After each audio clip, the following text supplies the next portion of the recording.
The gift of presents. Edward owned a toy shop in the center of the city. Every day he opened his shop at 10 a.m. and closed it late at night. He worked hard to provide for his wife and children, and this gave him a sense of satisfaction. However, his work schedule kept him away from his family. When he returned home at night, his children were already asleep. In the mornings, by the time he left for work, the kids had already gone to school. His wife waited for him at night, often fighting sleep, and in the mornings, she was busy with household chores when he left. One day, Edward earned a good amount of money by midday. Feeling happy, he decided to close the shop early. On his way home, he bought lots of food and treats for his wife and kids. When Edward arrived home earlier than usual, his family was surprised. His wife immediately asked if something was wrong, or if he wasn't feeling well since he was home so early. Edward smiled and shared his happiness with them. His wife and children were delighted to see him in such a good mood.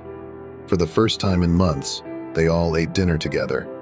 The children looked at their father with a mix of joy and surprise.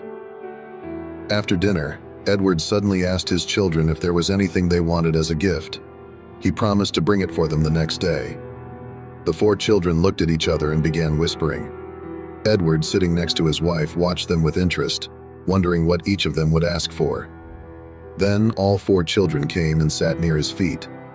Edward looked at them curiously and asked what they wanted. The children spoke together, their voices full of innocence. "We want our dad to come home every evening." Hearing this, tears filled Edward's eyes. He hugged his children tightly, and his wife also began crying after hearing them. Edward realized that in his pursuit of earning money, he had forgotten that no amount of wealth could replace his presence in his family's life. From that day forward, he changed his work hours. He still opened the shop at 10 a.m., but he made sure to close it by 7 p.m.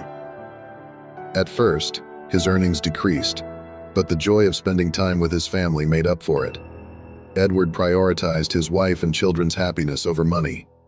Over time, their happiness seemed to bring blessings into his life, and he eventually began earning the same as before, even with shorter hours.